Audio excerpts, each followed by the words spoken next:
мүмкін сөйлеп кетерсің. Былай істесекші, сен тілегіңді айт деп жазсам. Сен жазу білмейсің.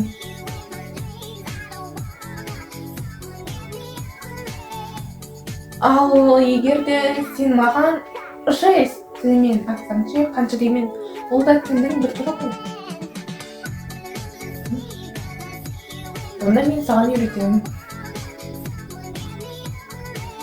Менің тілегім қайта сөйле.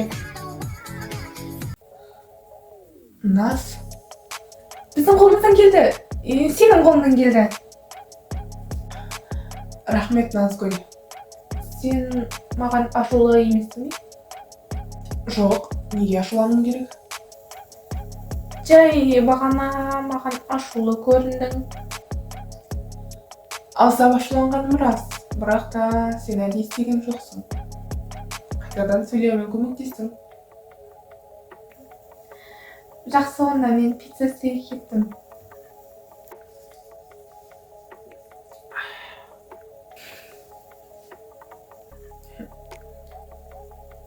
Күйген сырлар Әлиханға ұнамайды екен.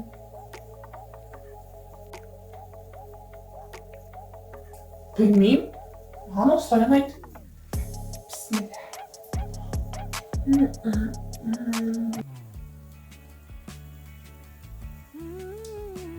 Шынында ұнай ма? Иә, өте дәмді.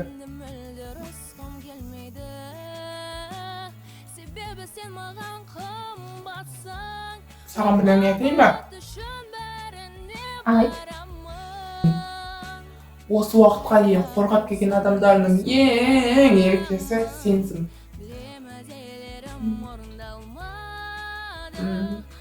Неге?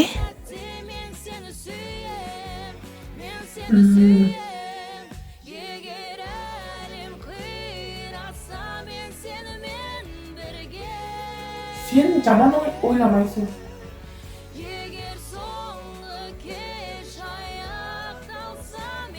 Ойламайсың?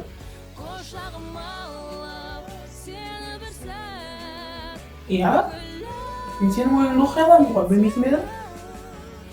Әлек кәдімі. Сен менің ойыма кіріп жүрсің бе?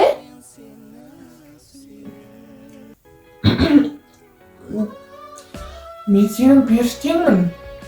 Сенің ойыңды оқи аламын. Ереже сондай. Неге қатты ашуланып тұрсың? Неге екенін өзің жақсы біліп отырсың. Мен сенің тілейін деп айтқан тілегіңді оқи алмайын. Ереже сондай.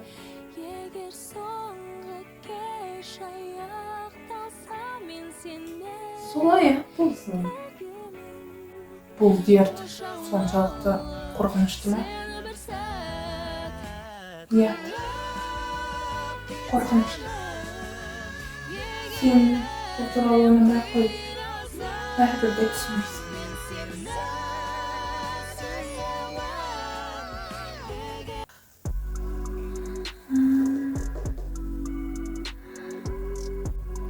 Көңіл-күйің керемет қой.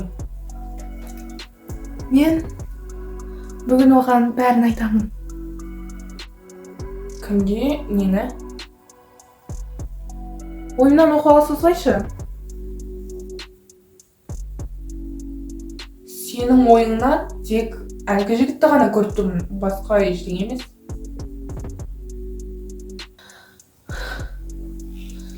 Мен бүгін Әлиханға сезімнің бар екенін айтамын. Онда сәттілік. Қазір тілегіңді айт. Шоколад. 1, 2, 3. Рахмет. Сәлем, Әлихан. Сәлем. Мынау саған. Рахмет, бұл ненің құрметіне? Мен саған Bir narsa aytmam kerak. Ayta ber. Aliхан. Sen mаған ұнайсың.